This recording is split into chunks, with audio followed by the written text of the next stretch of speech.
Okay, we can start with the afternoon session.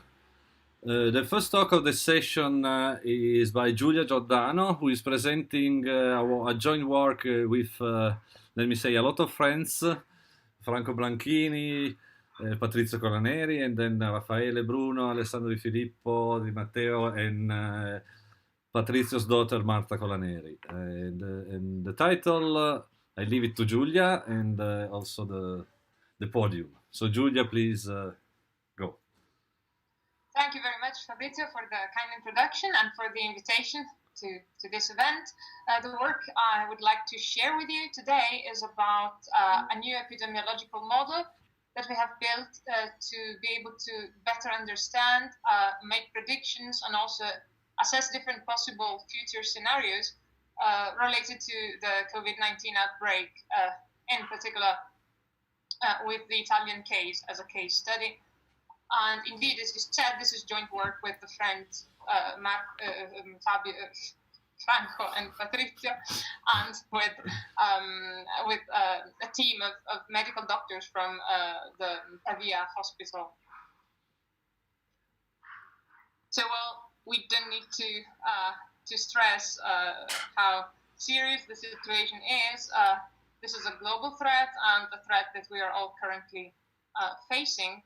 And even though this is a very recent threat, there is a lot of a rich history of models and approaches to deal with this type of situations. So there are a lot of predictive mathematical models that help us deal with epidemics and predict what is going to happen. And these very same models can be used to plan some control strategies that contain the outbreak. And there is a literature about this.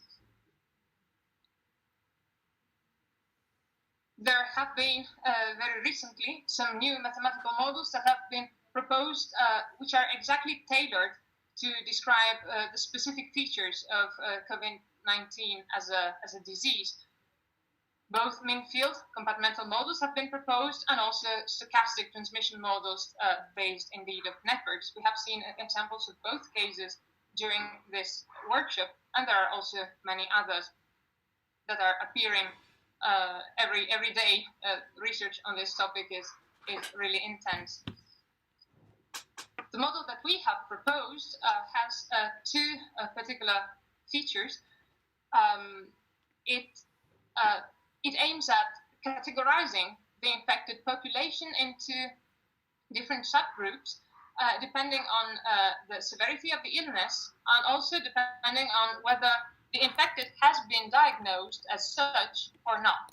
So we have the susceptible population that can become infected due to, of course, interactions with each of the possible categories of infected people, or actually almost all of them. And once a susceptible becomes infected, at first, of course, this infected is undetected, so there has been no diagnosis in place. There are no symptoms initially, and it is even possible to remain in this situation for the whole course of the disease, which makes it particularly subtle and a hard enemy indeed to fight. And then what happens can be that, this infected person can be diagnosed, so still asymptomatic, but known as infected. And then in both situations, the symptoms can worsen, so we can have indeed some symptoms showing up, and these symptoms can even become more critical, leading to a situation where the life of the patient is threatened.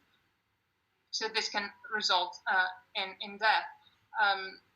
Diagnosis can take place both at an asymptomatic and at a symptomatic stage, and we make the optimistic maybe assumption that once a patient becomes in really critical conditions, it is automatically detected, because at this point the symptoms are so serious that a diagnosis is performed. Each of these infected in each category, of course, have a certain probability, thanks God, of healing. So we have this category of recovered people. So this results in this ordinary differential equation model where the variables represent the fractions of the population, so they all sum up to 1. We consider also deceased people within the population, so all the variables sum up to 1. And starting from any initial condition that indeed sums up to 1, the variables will converge to an equilibrium where the infected are 0 at all stages, and of course the sum of the remaining susceptibles and the recovered people and the deaths is equal to 1. So this is a mean field compartmental system. We don't consider individual interactions and a network of different activity, social activity for each of the individuals, but we consider an average situation. So it ends up being a compartmental system with a mass conservation property. It is a bilinear system and it is a positive system. So of course all the states are just population fractions, so they are non-negative. The recovered people and the deaths are of course cumulative variables. They just depend on the other ones and on their own initial conditions. So we can divide our system into 3 subsets. One considers the infected at the different stages and is this X variable.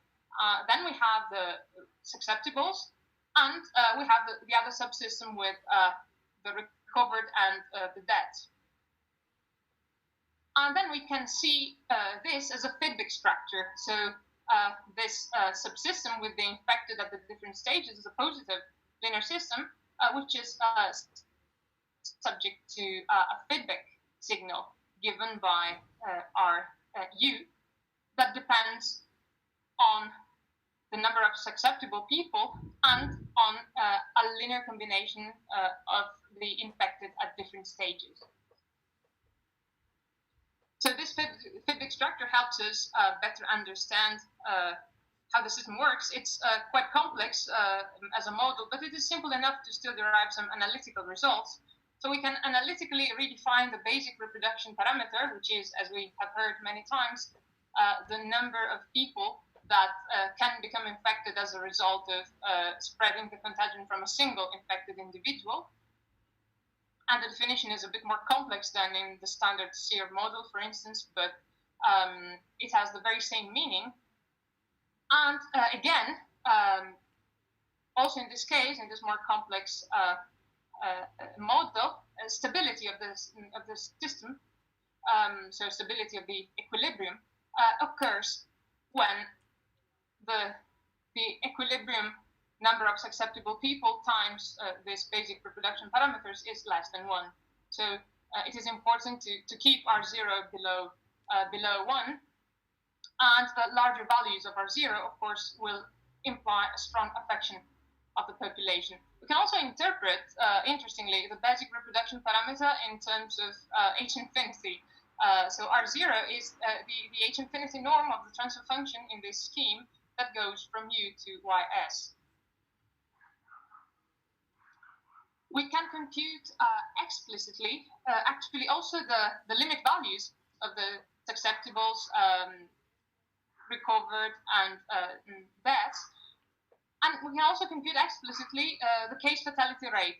And we can distinguish in this model, thanks to the fact that we are splitting the infected into diagnosed and non-diagnosed, we can distinguish between the actual case fatality rate, which is the ratio between the actual number of deaths due to the disease and the actual number of infected people, and the perceived case fatality rate, which is the ratio between the number of deaths that have been ascribed to the disease, which are all in our model, but it is maybe optimistic, and the perceived number of infected people, so the infected who have been diagnosed. And we can explicitly, in closed form, derive the expression over time for both this actual case fatality rate, M, and the perceived case fatality rate, B. We have considered the Italian case as a case study, and we have employed official data from the Civil Protection Department to fit our model so as to be able to make predictions on how the situation is going to evolve, and also try out the effect of possible strategies to mitigate the contagion. So we have used data to fit the model up to around day 40, 45. So this is the amount of data that we have used for fitting, and we see that also for future days, the prediction is quite good. Both when it comes to infected people and to recovered. So even though the model is not indeed tailored to reproduce the epidemics in the most accurate way, it is also, quite good at providing a description and a prediction. So it is sensible to be able to use it for possible predictions of what would happen if we could implement some possible strategies for containing the contagion, strategies of different types. So what we see here is what could have happened, actually, if there had been no restrictions at all in place. We know that in Italy there were some progressively restricted measures implemented by the government. Well, this is what would have happened if they had not done anything at all. So even 70% of the population could have gotten infected, and we could have had also almost half of the population infected at the same time, which would have been an unbearable situation for any healthcare system. However, if we had implemented immediately very strong restrictions in terms of lockdown and social distancing, what could have happened is that at most, let's say 50,000 people would have been infected in total, and we would have a very small amount of concurrently positive people. So a situation that the healthcare system could have handled very easily.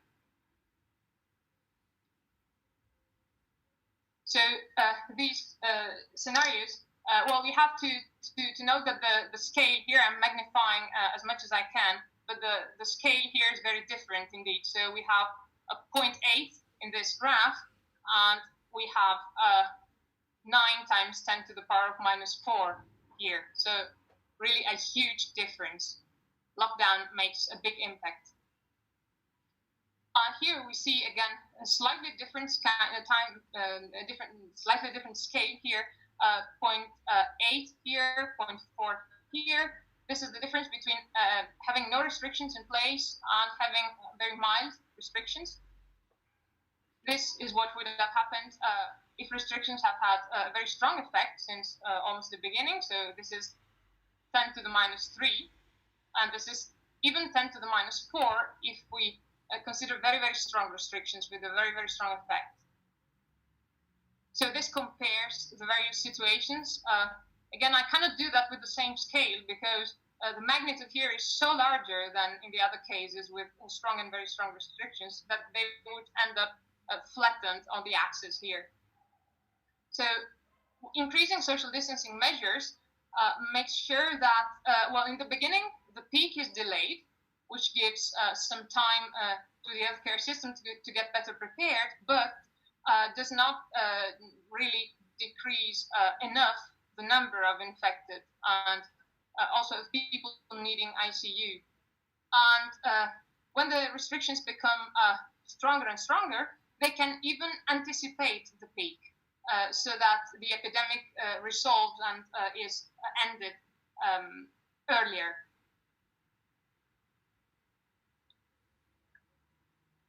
So this is what actually happened. So it's an intermediate scenario between the strong case and the mild case somehow. This is what happened up to mid-April, and this is the prediction for the future year, essentially. As we have seen in the first graphs that compared the data with the model prediction, the peak is actually occurring where we had predicted it more or less, and we predict a decrease, even though not particularly steady, in the following weeks and months. But now let's think of the future. So what can we do to mitigate the epidemics? We have two types of knobs. One is lockdown and social distancing, and this is what we have investigated so far, but we have another one, which is testing and contact tracing. And we have studied sensitivity of the model with respect to these parameters, and it turns out that these are among the parameters with the highest sensitivity, which is nice because are the knobs that we can act upon. So we can intensify testing, and we can trace the contacts of infected and test them too. But also, of course, we can act on the contagion parameters by quarantining and locking down. So indeed, everyone is trying to, or many people are trying to push for reopening, restarting everything. Well, should we? These two scenarios compare a situation where the lockdown is even strengthened, which leads to a more rapid resolution of the epidemics, and a situation where the lockdown is weakened, starting from now, and we have, at the end, something like 70,000 deaths at the end of the first year, and counting, because the epidemics is not over. So maybe we should not weaken the lockdown, unless, so here we see the impact of population-wide testing and contact tracing. So here we see the effect of massive testing and contact tracing. We see that it is able to mitigate the epidemics in reasonable times. And what happens if we really massively test together with weakening the lockdown? So the scenario clearly shows that indeed actually the lockdown can be weakened without a dramatic outcome, provided that population-wide really massive testing and contact tracing policies are adopted. So this compares to the situation where we weaken the lockdown without any other policy, and what happens if we do weaken the lockdown, but we put in place a massive campaign of testing. It makes a big difference. So we have discussed a new model that allows us to actually distinguish between the actual dynamics of the epidemics and what is perceived and diagnosed. So we can highlight some distortions in disease statistics, a discrepancy between the actual case fatality rate and spread of the epidemic and what is perceived, due to the fact that not all the infected people are identified and diagnosed. And actually performing an insufficient number of tests leads us to both underestimating the transmission rate and overestimating the case fatality rate. So our model allows us to highlight this aspect. But it allows us also to evaluate and predict the effect of the implementation of different measures. So in particular, we have shown how important and effective a prompt lockdown is. We have seen the benefits of mass testing, so diagnosis campaigns can reduce the infection peak and help end the epidemic faster. Lockdown is fundamental to contain the epidemic, and it can be reasonably mitigated only in the presence of massive testing and contact tracing. If lockdown measures are partial, they delay the peak, but there is just a moderate decrease in the number of infected and people requiring intensive care unit admission. If we have strong social distancing measures, then we can both anticipate and significantly reduce the peak of infected. And we hope that these models can provide useful indications to manage the epidemic and contain the outbreak, not only in Italy, but also in countries that are still at an earlier stage of the outbreak. So let me thank you for your attention. Let me thank all my co-authors, both Franco and Patrizio, and Raffaele, Alessandro, Angela, and Marta, the medical doctors. And let me remind you of the special issue on the annual reviews in control, which welcomes contribution from our community to be able to tackle this global issue. Thank you very much for your attention. Thank you. So thank you very much, Giulia. The talk was really nice. And Actually, yes, I forgot to point out this special issue, which is really important. And so, all of you today who did not yet publish their work, are invited to think of submitting something to this. Actually, two special issues, if I remember well, right? One after the other, one That's more. double. Yeah. It's a double special issue. Perfect. So, Martina, do we have questions? Yes, we have a question from Alessandro. Shall I stop sharing the screen? Yes, please. Or maybe, can you put on the screen again? You can go on to your model, sorry, to the progression model. I just have a curiosity about, you're referring about the effect of massive testing and contact tracing. So while I understand that massive testing means acting on that parameter, I don't remember the name, epsilon or psilon or something like that. Yes. I don't understand how does contact tracing reflect in your model that is, if I understand correctly, compartmental with homogeneous mixing. So what are you referring to when you say I'm gonna see what happens with contact tracing? What is contact tracing here? So it's included in a kind of averaged way. So if we are able to trace the contacts of infected people, we are able to identify them and test them in turn. So we have a higher precision and a higher diagnosis rate, but also a higher precision in identifying who is actually infected. So this would improve this parameter in terms, of course, of it's a mean field approach. So it would be an average improvement that results in higher parameters in terms of diagnosis. Okay, so both phenomenon, testing and contact tracing, reflecting an increase of epsilon and theta. Exactly, yes. Which actually, I think at present they are not related to actual values that are connected to a population study or something like that. They are model parameters for the moment are not related to real epidemiological public health measures, right? No, we didn't. We estimated those parameters based on the data. Okay. And actually we can say that, of course, for instance, when they started in the policies they released, when they started saying, okay, well, just test people with symptoms, this made epsilon, of course, drop a lot. So they can be related qualitatively with the policies that are enforced.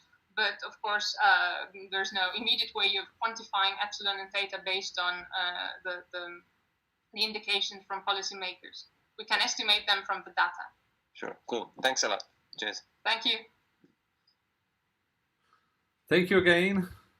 And Martina, I think that we should try to be more on schedule than in the morning. So I invite you to contact Giulia for other questions. And no more questions. Okay. No, you had a question, Eduardo? Okay, Eduardo, you can ask a question. I put it on the chat, but I wasn't sure. No. Okay, questions. Eduardo, go on.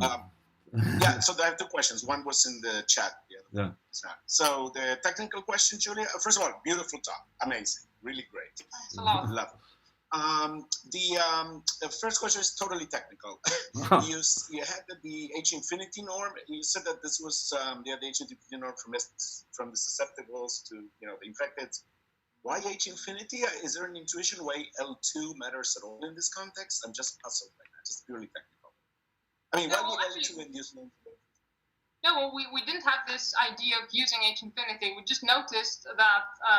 The R0 can be interpreted in that way. I don't know whether other norms or other approaches could have a better interpretation. We just happened to notice this fact. Very interesting. So you got this written up in a report or something that I can look at? I want to understand the intuition of it. It just doesn't make any sense to me. It's published. It just appears. Yes. Okay, I'll ask you separately. Okay, and the other question is a modeling question. So in your model, but I'm curious about other people attending too, because we actually have a model that we haven't put out yet because we keep working on it, but we have a model in which we have a socially distanced population as a separate compartment, as opposed to affecting the beta, basically. or the beta. So have you looked at any models like that? I'm just curious about that.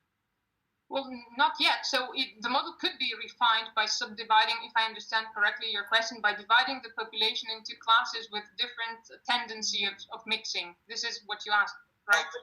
Basically, and what we're doing is we have a separate compartment of socially distanced, both infected and susceptibles, and they infect in different ways. Even so, instead of thinking of beta as a parameter, we think of the flows between the compartments. And we will be posting this soon too. Yeah, I guess the two approaches could be merged. Yes, I think the two approaches could be merged. We already considered different propagation of the infected depending on the risk of mixing between susceptibles and infected that have been or have been not diagnosed, of course. So the contagion parameters are totally different. Correct. That's like in the exactly. This is already incorporated in the model. We could refine this by also subdividing the people into different classes with different tendency to mixing with others. I was just curious if you have that. Okay, thank you so much. Great talk again. Thanks a lot.